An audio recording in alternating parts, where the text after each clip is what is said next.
ನಮಸ್ಕಾರ, welcome back to my YouTube channel. ಊರಲ್ಲಿ ಸ್ವಲ್ಪ ಮೇಕೆಗಳನ್ನ ಸಾಕಿದ್ದಾರೆ. ಪ್ರತಿದಿನ ಹೋಗ್ತಿರ್ತಾರೆ ಅವರು. ಭುವನ್ನು ಕೂಡ ಇವತ್ತು ಊರಿಗೆ ಕರ್ಕೊಂಡೋಗಿದ್ರು ಜೊತೆಯಲ್ಲಿ. ಯಾವಾಗಲೂ ಕರ್ಕೊಂಡೋಗೋದಿಲ್ಲ, ಯಾವಾಗಲಾದರೂ ಒಂದೊಂದ್ಸಲ ಕರ್ಕೊಂಡು ಹೋಗ್ತಾರೆ ಅವನನ್ನು. ಯಾಕೆ ಅಂತಂದರೆ ಅವರಿಗೆ ಅವ್ರ ಕೆಲಸ ಮಾಡೋದ್ರಲ್ಲಿ ಸ್ವಲ್ಪ ರಿಸ್ಕ್ ಆಗುತ್ತೆ. ಭುವನ ಮೇಲೆ ಯಾವಾಗಲೂ ಗಮನ ಇಟ್ಟಿರಬೇಕಾಗಿರುತ್ತೆ ಅಂತ ಅಷ್ಟೇ. ಯಾವುದೇ ವಸ್ತುಗಳನ್ನೇ ಆಗಲಿ, ಯಾವುದೇ ಪ್ರಾಣಿಗಳನ್ನೇ ಆಗಲಿ ಭುವನ್ನು ಸಡನ್ನಾಗಿ ಮುಟ್ಟೋದಿಲ್ಲ. ಅವನಿಗೆ ಸೆನ್ಸರಿ ಇಶ್ಯೂಸ್ ಇರುತ್ತೆ. ಭುವನು ಅವರಪ್ಪ ಏನು ಕೆಲಸ ಮಾಡ್ತಿದ್ದಾರೆ ಅದನ್ನು ಗಮನಿಸ್ತಾ ಇರ್ತಾನೆ. ಅದೇ ಥರ ಕೆಲಸ ಮಾಡಬೇಕು ಅಂತ ಫಾಲೋ ಮಾಡೋಕ್ಕೆ ಟ್ರೈ ಮಾಡ್ತಿರ್ತಾನೆ. ಮೇಕೆಗೆ ಹುಲ್ಲು ಹಾಕೋದ್ರಿಂದ, ಮೇಕೆಗಳ ಮುಟ್ಟೋದ್ರಿಂದ ಅವನಿಗೆ ಥೆರಪಿಯಾಗಿ ವರ್ಕ್ ಆಗುತ್ತೆ. ಮಕ್ಕಳಲ್ಲಿ ಅಗ್ರೆಷನ್ ಕಡಿಮೆಯಾಗಿ ಶಾಂತವಾಗಿರೋದಕ್ಕೆ ಹೆಲ್ಪ್ ಆಗುತ್ತೆ. ಅವರಪ್ಪನ ಮಾರ್ಗದರ್ಶನದಲ್ಲಿ ಕೆಲಸ ಮಾಡುವಾಗ ಭುವನ್ ಮುಖದಲ್ಲಿ ಸಂತೋಷ, ಆಸಕ್ತಿ, ಏಕಾಗ್ರತೆ ಎಲ್ಲ ಕಾಣಿಸುತ್ತೆ ನಮಗೆ. ಜೊತೆಗೆ ಸ್ಕಿಲ್ಸ್ ಕೂಡ ಡೆವಲಪ್ ಆಗುತ್ತೆ.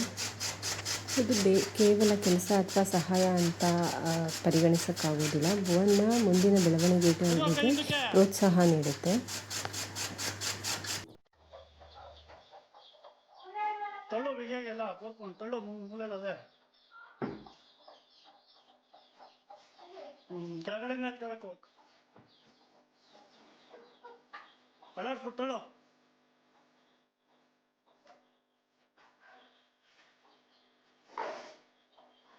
ಈ ಕಡೆ ಅರ್ಗೆಲ್ಲ ಬಿಸಿ ನರ್ಗೆಲ್ಲ ಹೇಳ್ಕೊಯ್ನ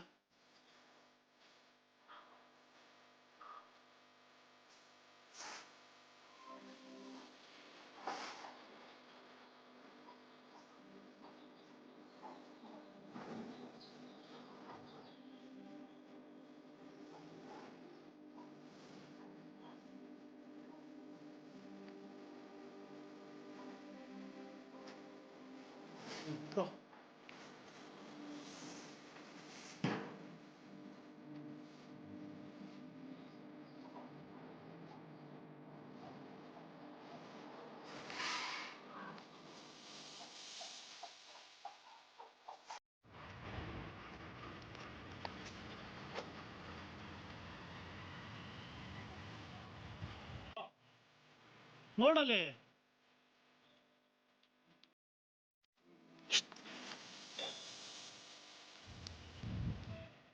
ಇಲ್ದಾವ್ರ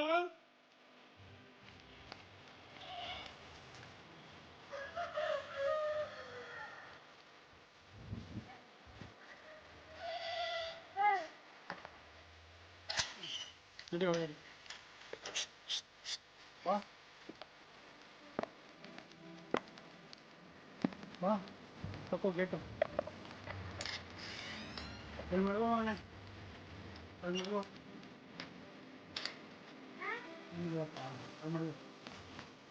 ಕೆಳಗಡೆಗೆ ಮಾಡುವ, ಇನ್ನ ಕಡೆಗೆ ಮಾಡುವ,